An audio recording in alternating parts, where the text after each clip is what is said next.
Ketimun bongkeng itu adalah nasib orang yang mana kalau kagak ada dicari, kalau ada dibiarin. Itu kasihan nasibnya dia. Jadi ibarat ketimun itu dari kebun dibawa masukin ke karung, tuh bongkeng dibawa juga. Kemudian dibawa ke truk, dinaikin truk, bongkeng ikut juga. Begitu sampai di pasar, ya. Itu biasanya orang dagang ketimun ditanding-tanding. Ya, ditandingin tuh. Dulu zaman dulu tuh ditandingin, nggak pakai sekarang atu-atu, ya. Begitu ditandingin, ada mak-mak beli beredit nih ketimun setanding, dia bilang 10 perak. Ah, mahal amat 9. Enggak, tuh ada yang bongkeng, dipindahin bongkengnya. Ketika udah mau dibungkus, si abang, si beli ini bilang, tambahin dong bang, bongkeng dimasukin. Jadi bongkeng ikut dibungkus dia, dibawa pulang ke rumah.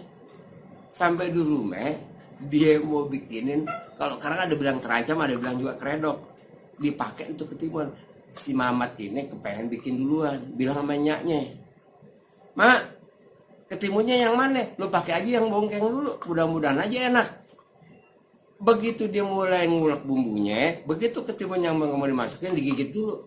Digigit satu, sepotong pahit, digigit sepotong pahit, baru akhirnya tempat sampah. Itulah nasib ketimun bongkeng yang akhirnya dia dibawa kemana-mana, tapi akhirnya di tempat sampah. Itu artinya orang ada di setiap kelompok yang dipakai, yang dicari, tapi kagak diapa-apain. Giliran pembagian paling kecil, itu kesian banget.